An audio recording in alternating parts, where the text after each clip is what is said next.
everyone, I Gauri Sharma from Icon School GGC. So welcome to this new video. आज अपना class 6th के EVS book start कर रहे हैं हम. उसका डे फर्स्ट है और हमारा फर्स्ट चैप्टर स्टार्ट हो रहा है about the past.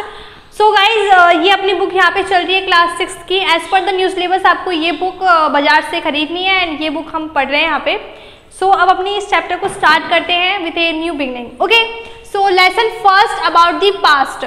Okay, so हमारा पास्ट, हमारा भूतकाल, हमारा इतिहास के बारे में हम पढ़ेंगे.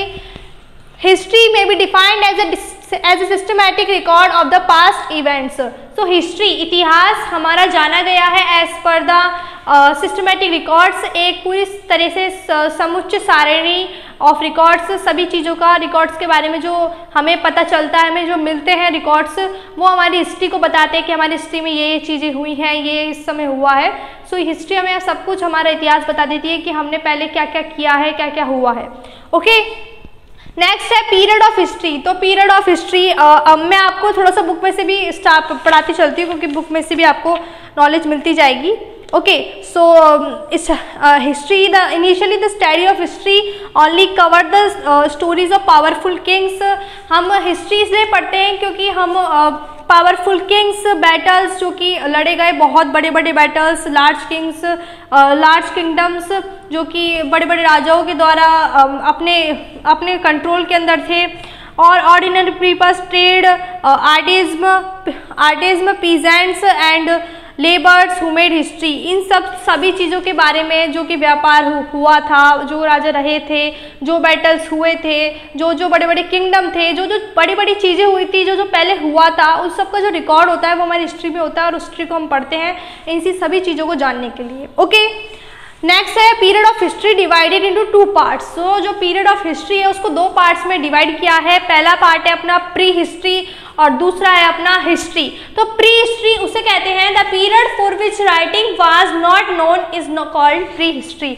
सो वह पीरियड जिस समय राइटिंग मतलब जो लिखना लोग नहीं जानते थे, उसे कहते हैं हम प्री हिस्ट्री. तो उस समय लोग किस तरीके से अपने चीज़ों को संभाल के, अपनी बातों को कम्युनिकेट करते थे.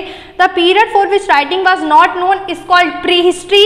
There are no written records for this periods. उस समय पे कोई भी रिटर्न रिकॉर्ड्स नहीं हुआ करते थे. To interest the life of prehistoric humans, historians draw conclusion by studying bones, tools, weapons and cave paintings made by early man और एंसेस्टर्स. सो पुराने समय में जो लोग प्री हिस्ट्री के जो लोग थे, वो लोग कैसे अपना काम करते थे, कैसे हमें प्री हिस्ट्री के बारे में, लोगों के बारे में पता चला. तो वो हमें पता चला गुफाओं से, वीपन से, लड़ाई के हथियारों से, हड्डियों से हमको प्री हिस्ट्री के लोगों के बारे में पता चला. तो इस तरह के केव्स में लोग ऐसे आर्किटेक्चर बनाते थे, देख सकते हैं आप. तो ये प्री हिस्ट्री के जो हमें कुछ चीज़ें मिली हैं वो है. और हिस्ट्री वो टाइम है जिस समय रिटर्न रिकॉर्ड्स हमारे पास थे. तो history the period of time for this documents और records are available is called history. History वो टाइम है जिस समय हमारे पास रिटर्न रिकॉर्ड्स थे, सारे अवेलेबल थे, तो उससे कहते हैं हम history. For many hundred of years paper was not made. बहुत दिनों तक, बहुत सालों तक, बहुत 100 ईयर्स तक पेपर्स, पन्ने वन्ने कुछ नहीं हुआ करते थे. रिकॉर्ड्स और डॉक्यूमेंट्स पर रिटर्न्स और रॉक्स, जो भी रिकॉर्ड्स रखे जाते थे पहले, वो चट्टानों पे रखे जाते थे, पेड़ों की जो पत्तियां होती थी उन पे लिखे जाते थे. लेकिन जब जब जैसे जैसे मानव जाति बढ़ती गई, जैसे जैसे समय चलता गया, वैसे वैसे हमारे हाथों में पेपर्स आए और उन पे हमने अपने लेख लिखना, अपने इतिहास लिखना शुरू किया.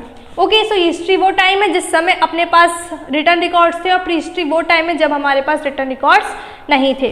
ओके, नेक्स्ट है concept of BC and AD. तो concept of BC and AD का क्या होता है वो हम पढ़ेंगे. तो बीसी वो टाइम है बिफोर क्रिस्ट. आप जानते हैं जीसस क्रिस्ट, क्रिसमस, जब हमारी क्रिसमस की आती है तो हम जीसस क्रिस्ट की दिन होता है, उस दिन जीसस क्रिस्ट का बर्थ हुआ, तो हम उस दिन को सेलिब्रेट भी करते हैं जो क्रिश्चियन लोग होते हैं. तो क्रिश्चियन में जो जीसस क्रिस्ट थे, जो उनके भगवान हैं, उनके समय से पहले, उनके जन्म से पहले का जो समय था उसे बीसी कहते हैं. तो बीसी मीन्स बिफोर क्राइस्ट और the year before the birth of Jesus Christ. और वह साल वह साल जो कि जीसस क्रिस्ट के जन्म से पहले के जो साल रहे हैं उन्हें हम बीसी कहते हैं. ओके। और जो BC है वो अपना डिसेंडिंग ऑर्डर में चलता है, जैसे कि 100 BC और 99 BC। तो इसमें से जो अपना कौन पहले आएगा, तो अपना पहले आएगा 100 BC, उसके बाद अपना आएगा 99 BC। Okay okay. AD means anno domini. AD मतलब क्या है अपना एनो डोमिनी, जिसको लैटिन वर्ड में कहते हैं in the year of our lord. इसको कहते हैं उस समय जिस समय हमारे जीसस क्रिस्ट थे, या फिर उनके मरने के बाद का समय। The year after the birth of Jesus Christ, मतलब उनके जन्म लेने के बाद का समय, या फिर उस समय जिस समय जीसस क्रिस्ट थे, तो उसको हम कहते हैं AD I know Duminy.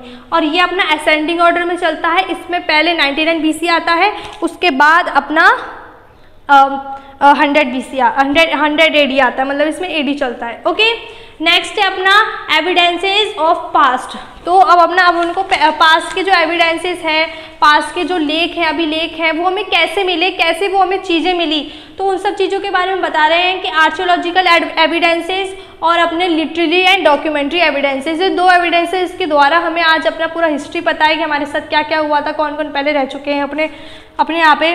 So evidences of past में आर्कियोलॉजिकल जो एविडेंसेस है उसके अंदर भी हमें 3 चीज़ों से अपने एविडेंसेस मिले हैं, जिसमें पहला है मॉन्यूमेंट्स में caves, stupas, palaces, temple ETC। Monuments में हमारे ये आते हैं।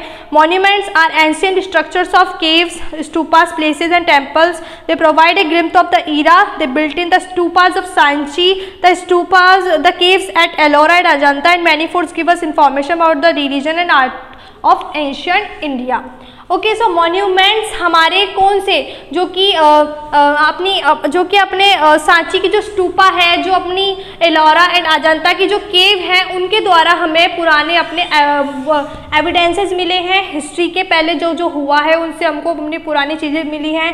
इंस्क्रिप्शंस क्या है? Stone surface like rocks, stone walls, cave walls, pillars ETC।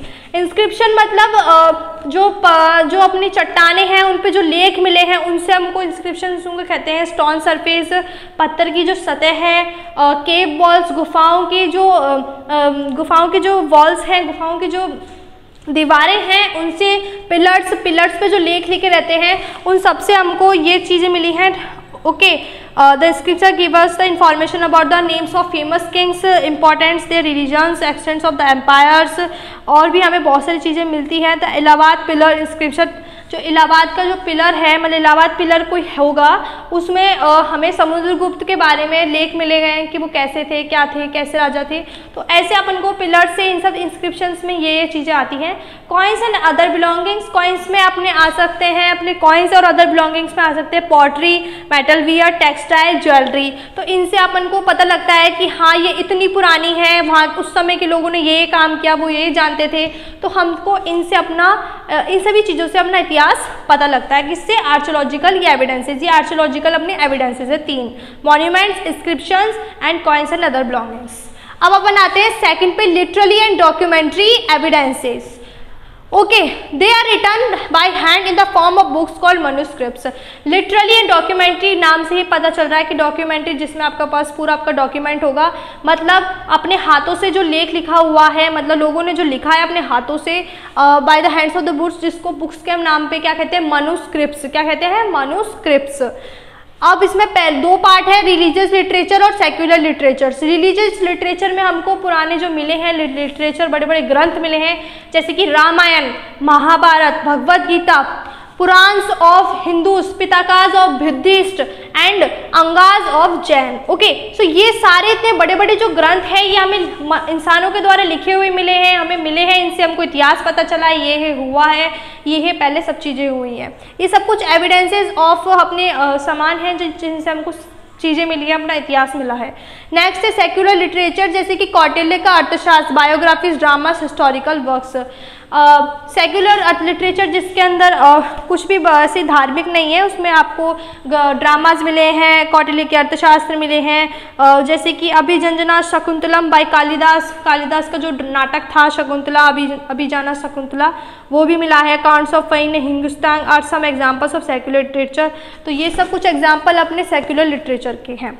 Next है अपना लास्ट पॉइंट जो चैप्टर में है, वो है case study, importance of the geographical framework. तो अपना जो ज्योग्राफिकल फ्रेमवर्क है उसका इंपॉर्टेंस तो अपने कैसे कैसे है, the Himalaya mountain range, the northern plains, the plateau, the peninsula, the coastal plains and the group of Indian islands. So ये अपने कुछ इंपॉर्टेंस ऑफ ज्योग्राफिकल फ्रेमवर्क है। सो ये अपने कुछ इंडिया के ज्योग्राफिकल सरफेस के बारे में बताएंगे कि किस जगह पहाड़ है, किस जगह समतल भूमि है, किस जगह पानी आ गया है, किस जगह अपने समुद्र है, किस जगह अपना रेगिस्तान है। तो ये सब कुछ अपने इस ज्योग्राफिकल फ्रेमवर्क में बताएंगे। तो ये चैप्टर का मैंने आपको पूरा ग्लॉसरी, पूरा समरी बता दिया है कि इस चैप्टर में ये चीज़ें अपन को पढ़ने को मिलेगी। सो अब हम क्वेश्चन आंसर से पता लगाएंगे, क्वेश्चन आंसर करेंगे सॉल्व, तो उससे हमको याद होगा, सब कुछ चीज़ें पता लगेगी।